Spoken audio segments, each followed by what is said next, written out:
Ya.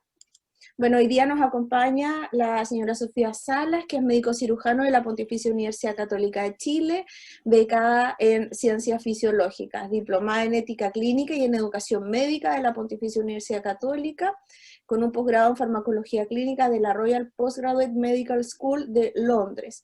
Posee asimismo un diploma superior en Ética en Investigación en la Flaxo, Argentina.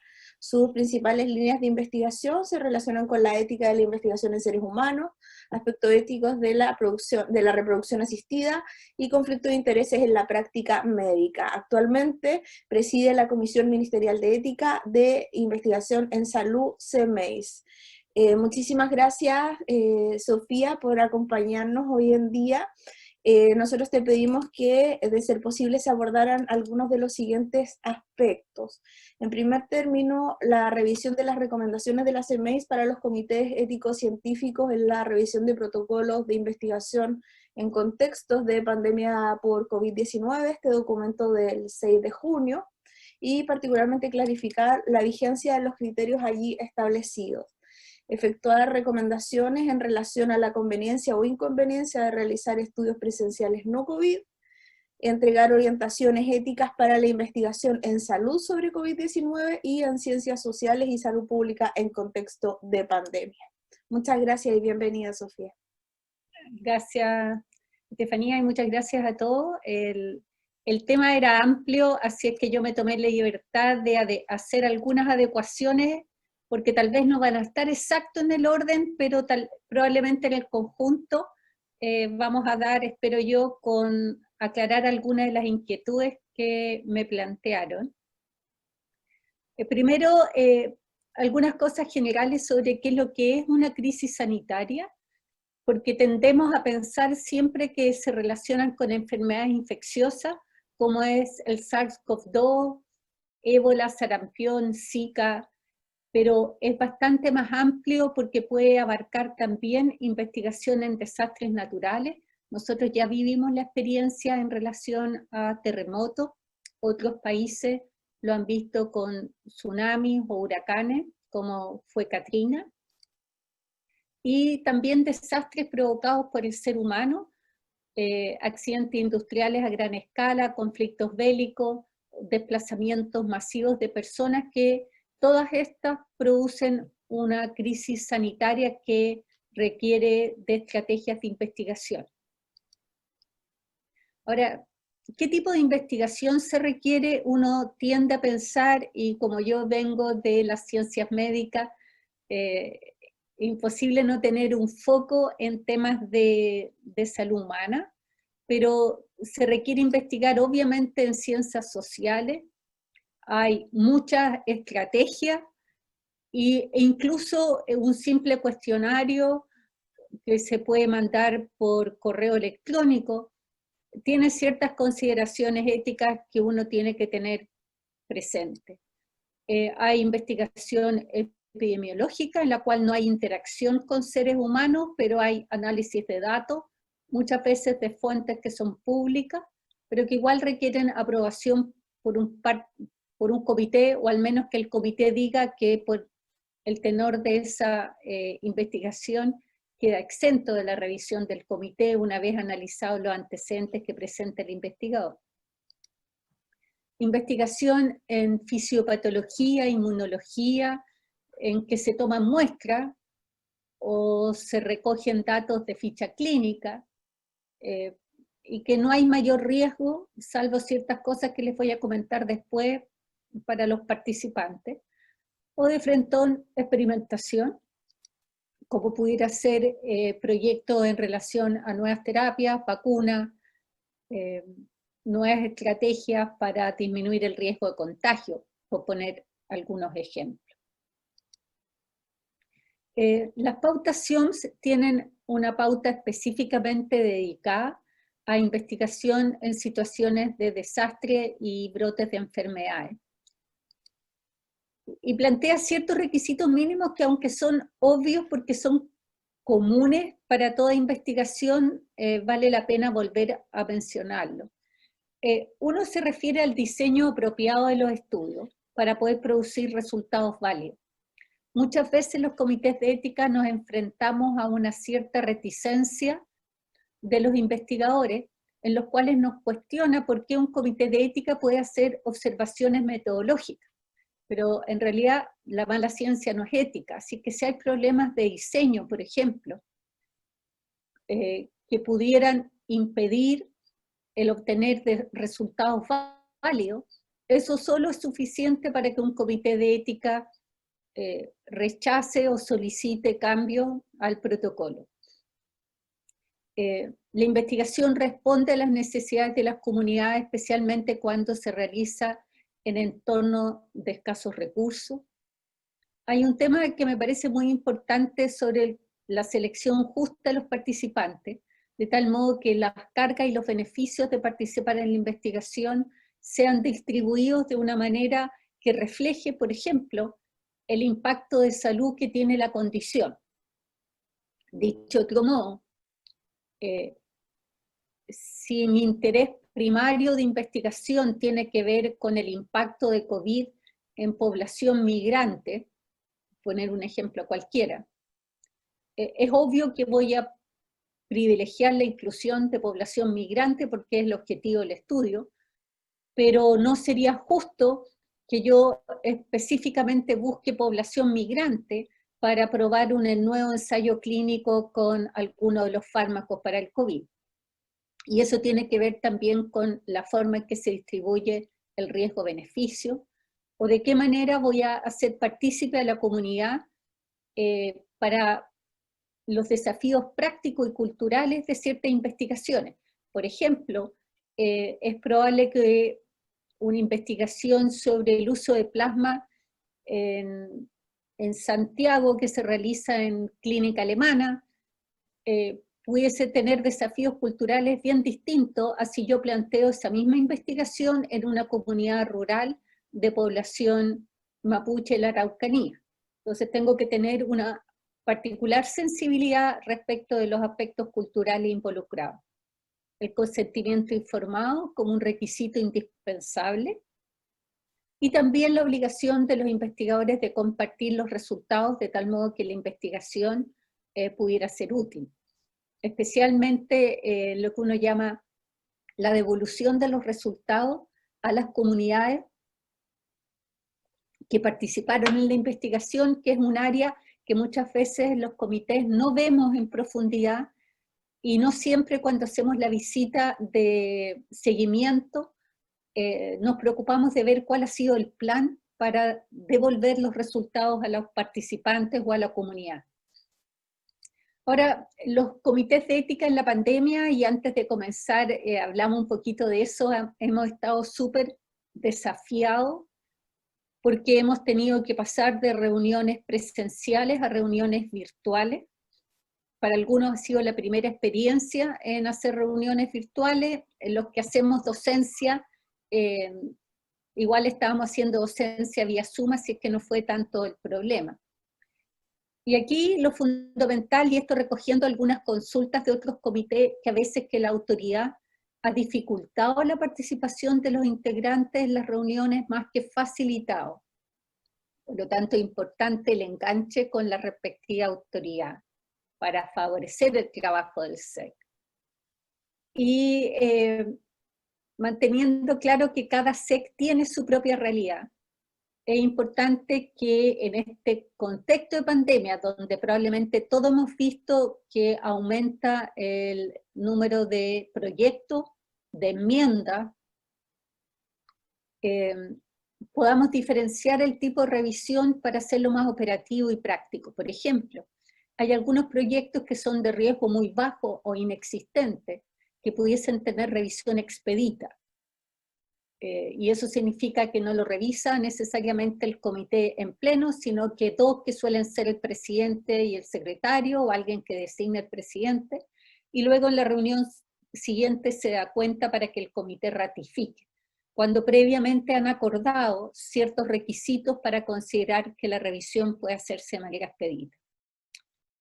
Ha sido necesario aumentar la frecuencia de reuniones en vez de disminuirla, y yo quiero ser bien respetuosa. Yo sé que usé la palabra papeleo, que puede sonar un poco despectiva, pero todo aquello que muchas veces implica envíe tantas copias, repartir con un motoboy a los miembros del comité los ejemplares, el CD, etc. La verdad es que se puede empezar a hacer de manera virtual. Por un lado por mail, y luego en una etapa que requiere un poquito más de apoyo logístico de la institución, teniendo un sitio web donde se puedan subir los proyectos, el investigador lo hace, se le asigna el número del código a los revisores y uno entra a, por así decirlo, la página web donde está alojado este repositorio y uno hace la revisión en línea. De tal modo que en la reunión, el secretario o la secretaria despliega lo que está ya puesto en este formato online. También como recomendación, y eso va en la recomendación de SMAIS, es priorizar el tipo de proyecto, fundamentalmente para permitir que los proyectos COVID, que tienen una ventana de oportunidad un poquito más estrecha, puedan realizarse en tiempo oportuno. Y eso ha significado desplazar proyectos no COVID. Y el comité debiera poner en su página web cuál va a ser la modalidad de trabajo que va a tener durante este periodo. Por ejemplo, si antes tenía reunión todos los primeros miércoles de cada mes, bueno, ahora van a ser miércoles por medio. Y en qué periodo se va a recibir los proyectos y cuánto tiempo, cuánta anticipación los van a solicitar. Ahora, una estrategia que nos ha sido útil en el comité donde yo estoy en la clínica alemana es intentar pensar en prototipos de proyectos que les permita a los investigadores de la institución agruparlos dentro de un formato similar para hacer que el proceso de revisión sea estandarizado y más ágil. Por ejemplo, yo no sé cuál ha sido la experiencia en la UFRO, pero por lo menos los proyectos clínicos que nos han llegado ha sido muchas veces manifestaciones cutáneas en pacientes con COVID. El siguiente, manifestaciones hematológicas, manifestaciones oculares, dermatológicas, y que básicamente obedecen como un mismo patrón. La idea es que vengan preparados de una manera similar, de tal modo que puedan ser revisados de manera semejante. Y muchos de estos proyectos requieren de una aprobación expedita. Hay algunos que tienen exención de la revisión, perdón, que son aquellos proyectos en los cuales se va a revisar datos que están disponibles públicamente, no se requiere la reunión en pleno del comité para que el presidente o el secretario dé el certificado de que ese proyecto no requiere una aprobación ética. Revisión expedita, aquellos que son de riesgo mínimo, análisis de datos secundarios, y vamos a hacer algunos alcances al acceso a ficha clínica sin consentimiento, que es un tema que ha surgido todas las veces que yo he dado charlas de este tipo. Para dejar para revisión en pleno aquellos proyectos que son más complejos o que implican cierto riesgo. Y en eso, el mensaje que quiero transmitirles es que los proyectos en ciencias sociales, incluso con encuestas, pueden requerir revisión en pleno si la temática del proyecto o la forma de abordar a los participantes hace suponer cierto riesgo. Por ejemplo, voy a poner un ejemplo cualquiera que no digo que lo hayan visto, sino que lo estoy inventando. Proyectos de violencia intrafamiliar en tiempos de COVID. Aun cuando sea simplemente una entrevista, por la temática, que probablemente uno hace suponer que la persona que está siendo entrevistada puede recordar hechos dolorosos, requiere una revisión en pleno para ver cuáles son las medidas de contención, de derivación, para ponerles un ejemplo. Por lo tanto, no siempre son proyectos clínicos los que requieren revisión en pleno. Perdón que a veces voy para...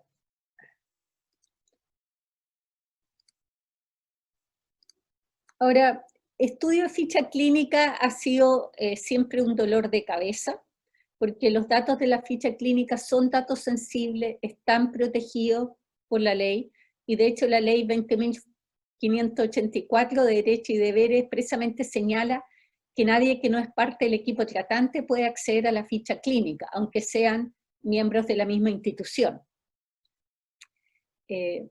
La regla de oro sería que el acceso a la ficha clínica sea mediante el consentimiento libre, expreso, voluntario de cada una de las personas a las cuales yo le voy a obtener datos.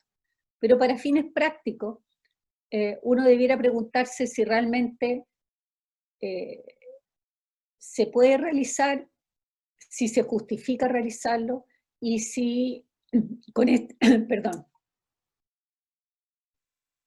con esta idea de obtener consentimiento informado, ¿estoy realmente protegiendo al participante o le estoy produciendo más daño, más desconfianza, más temor? Entonces uno pudiera preguntarse si se requiere consentimiento para todo tipo de proyecto, si es factible considerar una dispensa del consentimiento y bajo qué condiciones, teniendo claro que aquí estamos en una línea difusa, que podríamos caernos en una ilegalidad si no lo hacemos bien. Entonces, ¿cuáles serían los requisitos que están considerados por la CIOMS, pero que no lo contempla de esta manera la legislación chilena, para aprobar una dispensa del consentimiento? Siempre pensando en acceso a ficha clínica. La investigación no se puede hacer sin esa dispensa.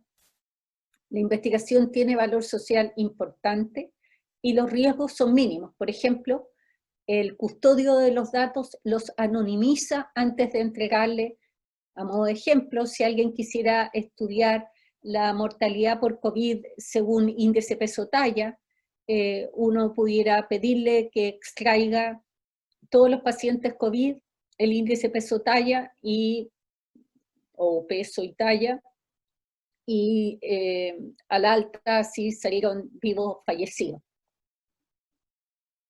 Si uno piensa en algo tan simple como eso, si yo fuera a pedirle autorización a cada una de las personas que estuvieron hospitalizadas por COVID y a sus familiares en el caso de fallecidos, es muy probable que yo haga más daño haciéndolo de esa manera. Entonces ahí uno dice, el comité puede considerar una dispensa al consentimiento informado, que debe estar muy bien justificada en la solicitud ante este comité. También un tema que ha surgido mucho es, perfecto, yo quiero solicitar un consentimiento informado, pero tengo temor de que en este traspaso de las firmas, de los papeles, pueda yo contagiarme o contagiar a mi equipo. ¿Cómo lo hago? Uno tiene que pensar, si bien en la ley 20.120 dice debe constar en un acta firmada, también uno tiene que incorporar el espíritu de la ley, y el espíritu de la ley es que la persona, en la medida que está capacidad para consentir, dé su consentimiento. Entonces se puede permitir el consentimiento en otros soportes, que reemplaza la firma en el entendido literal de escribir la mosquita en un papel.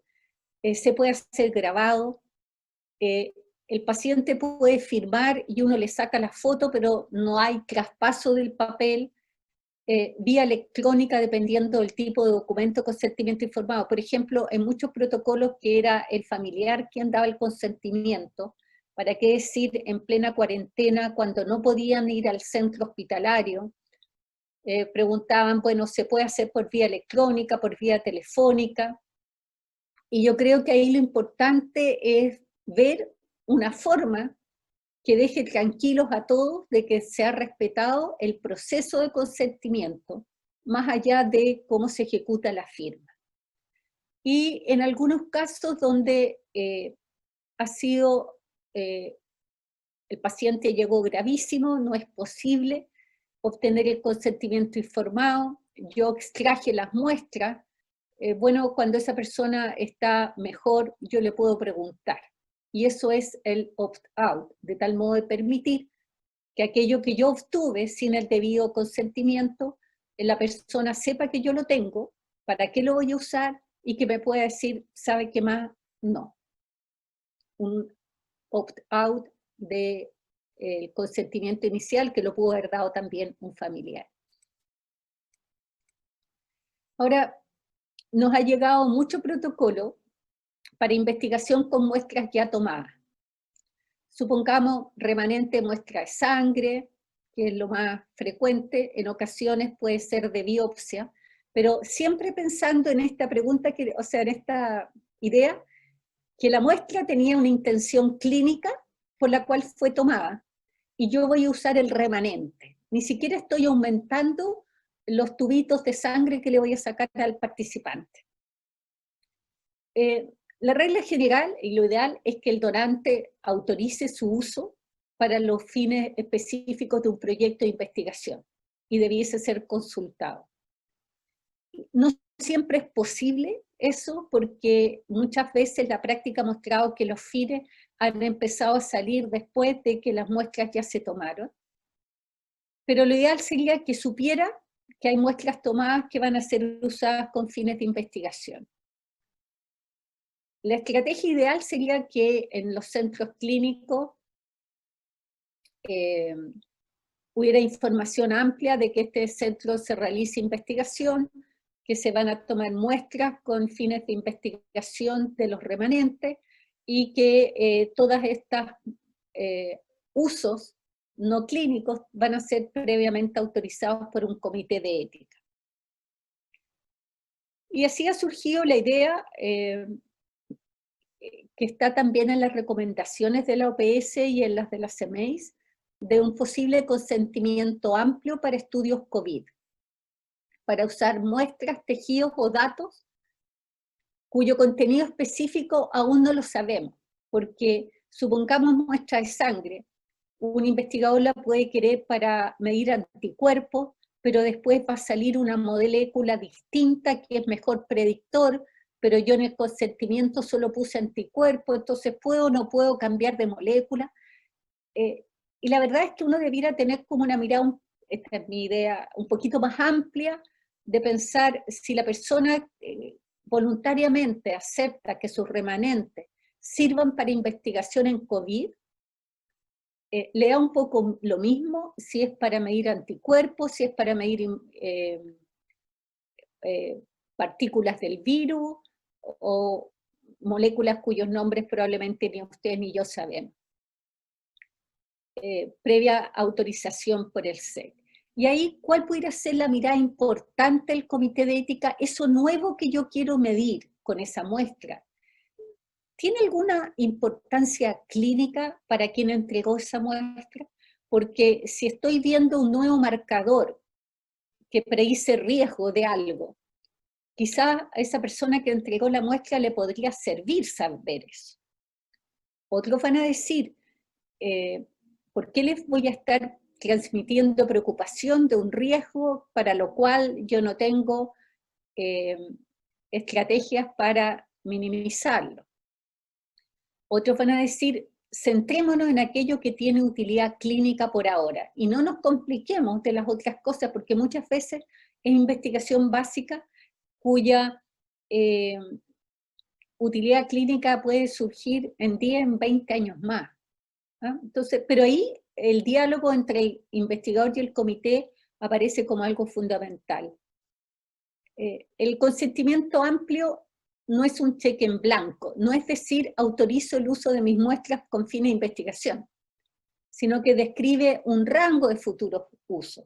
Por ejemplo, investigación relacionada con virus emergentes, de tal modo que si surge el día de mañana una variante tipo COVID, pero que no era COVID, pero que va en la misma línea,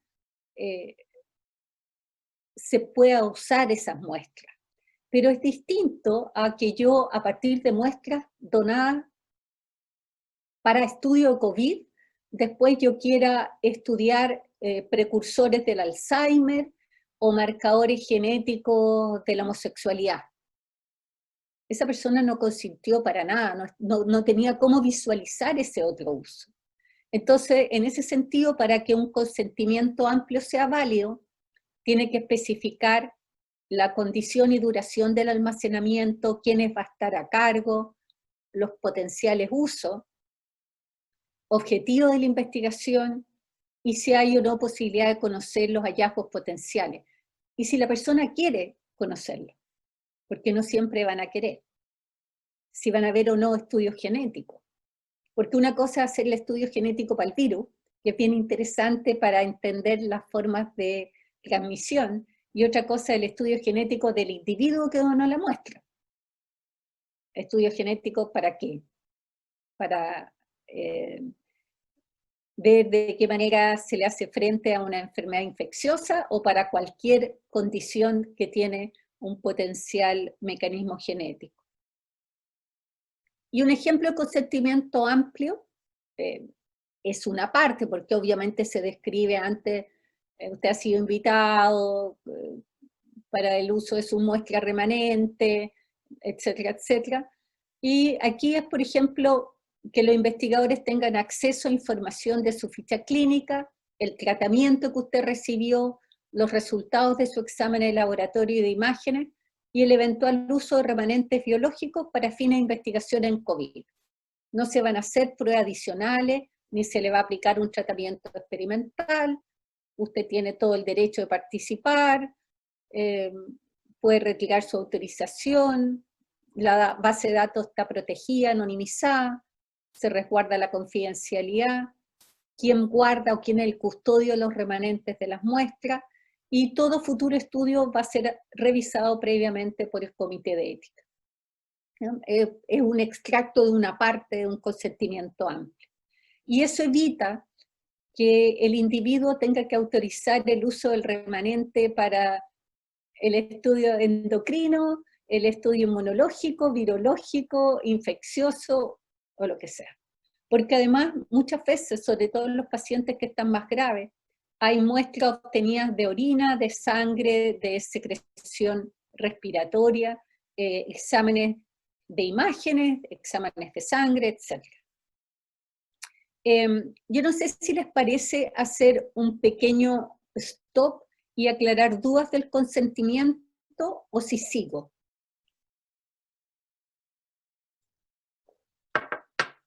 No sé qué prefieren. Veamos si hay dudas. ¿Hay dudas en relación al consentimiento informado?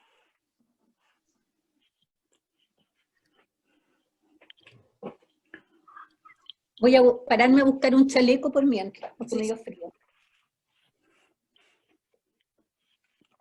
Bien, quizá podríamos preguntar con respecto a esto que habló recién, el uso de la ficha clínica, porque en realidad hemos estado hablando hasta ahora de la investigación COVID, pero el punto, quizá nuestras dudas mayores tienen que ver con, en el escenario COVID, en la investigación no COVID. Esa la tengo más adelante. Ya, perfecto, ¿no? Entonces, sigamos. Era solo si había dudas sobre el tema del consentimiento. Claro. No, yo creo que en realidad, en general, hemos manejado bastante bien el tema del consentimiento informado. De hecho, tenemos algunas cláusulas en las cuales se permite la investigación con los datos obtenidos en otras investigaciones, pero siempre se deja claro que sea en temas similares donde participe, por ejemplo, el investigador responsable.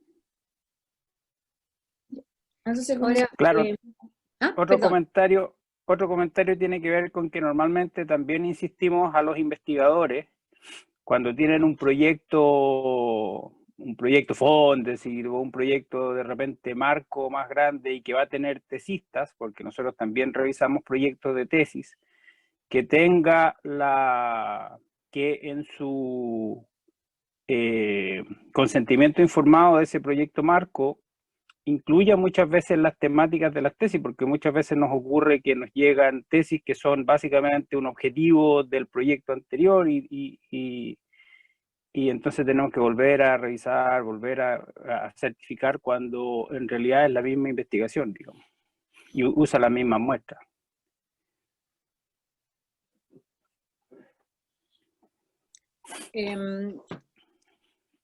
Si quieres, seguimos un poco, porque algunos de los temas que pregunta León los vamos a ir viendo más adelante. Súper. Ha surgido también mucho la duda de cómo conciliar el tratamiento al individuo versus el deber de investigar, cuando muchas veces se confunde o están imbricados la terapia con la terapia clínica, con la investigación misma. Y hay algunas diferencias importantes en lo que es investigación, probar si las intervenciones son seguras y eficaces con un riguroso control ético y metodológico.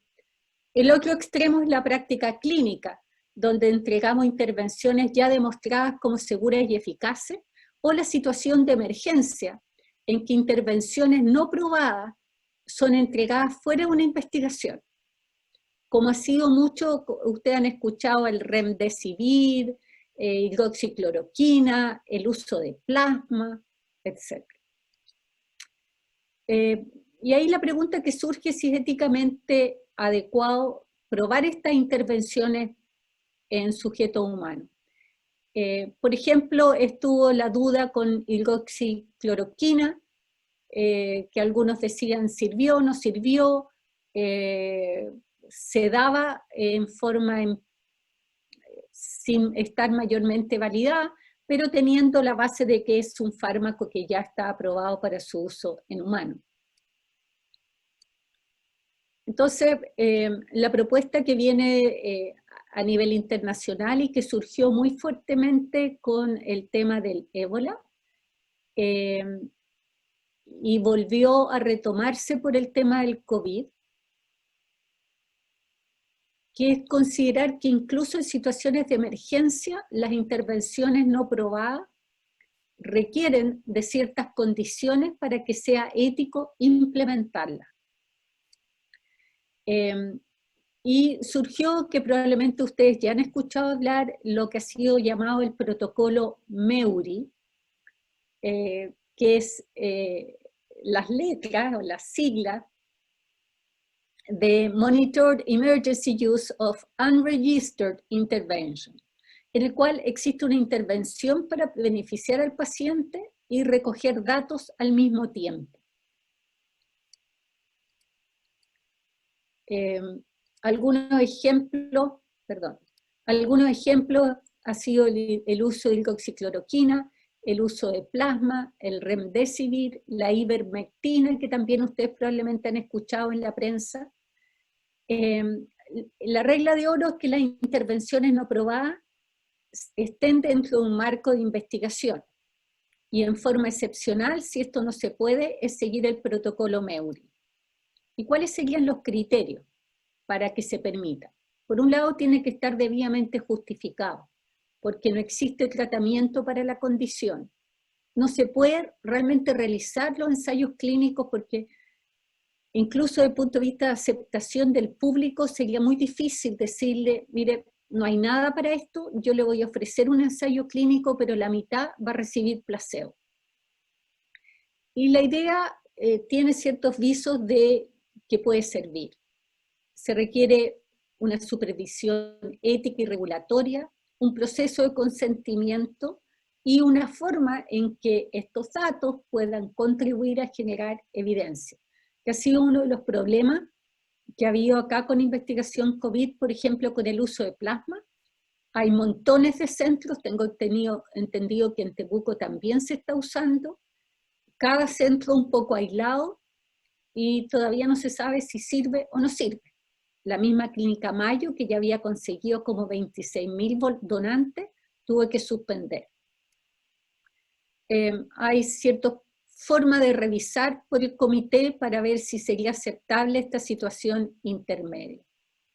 Han visto también ustedes distintas formas de terapia. Esta parte la voy a pasar más rápida porque me ha quedado más claro que no es como el foco del comité de ustedes, que es probar drogas ya existentes para esta nueva condición para ver si sirven o no sirven, pero aquí tiene la ventaja que ya está el desarrollo inicial de fase 1, fase 2, en sujetos sanos, por lo menos fase 1 lista en humanos, y por lo tanto se sabe temas de riesgo y seguridad, no de eficacia.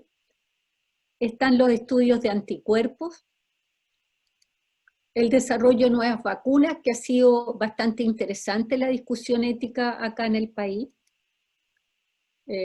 con las preguntas que promueve la vacuna COVID respecto de criterios de selección de los sujetos, qué pasa si hay más voluntarios de qué dosis administrar, qué tipo de vacuna se va a testear, a qué se compromete el voluntario, sobre todo que en Chile van a partir recién con las vacunas, los ensayos en octubre, y hay algunas vacunas que pudiesen estar listas en marzo para la venta. Bueno, los que participaron en este ensayo, ¿se les va a prohibir vacunarse? ¿Qué va a pasar? ¿Se va a permitir que se abra el ciego para que solo se vacunen los que estuvieron con el grupo placebo?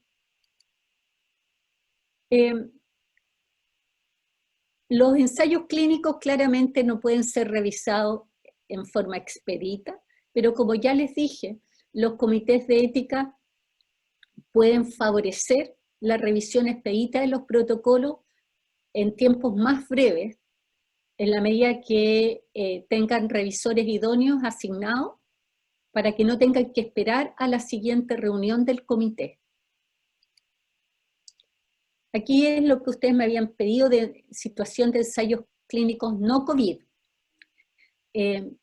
La propuesta nuestra como CEMEIS era suspender inicialmente el enrolamiento de nuevos participantes, a menos que existan poderosas razones para enrolarlo. Porque, por ejemplo, ciertos estudios oncológicos en los cuales no hay una terapia conocida para la condición, el suspender un ensayo clínico con un nuevo fármaco pudiera ser más perjudicial. Y la apertura, que es lo que estamos recomendando en esta fase, va a depender de los criterios epidemiológicos de la región, porque es muy variable en estos momentos a lo largo de todo Chile. Y lo que sí es procurar mantener a los sujetos ya enrolados en los estudios, para lo cual hay que facilitar el seguimiento, realizar las enmiendas necesarias. Por ejemplo, el seguimiento no va a ser semanal, sino que ahora va a ser una vez al mes. Se va a promover teleconsulta u otra forma de seguimiento. La entrega de las dosis puede ser por periodos más largos de tiempo o a domicilio. La toma de muestra de sangre, la enfermera puede ir a domicilio. Y esa decisión va a depender del trabajo del comité con los investigadores, porque las realidades epidemiológicas y logísticas también no son comparables en una región de otra, pero sí se requiere una conversación del investigador con el comité, porque el comité debe evaluar caso a caso la factibilidad de seguir versus los riesgos de suspender. Y lo mismo que ya han empezado a surgir,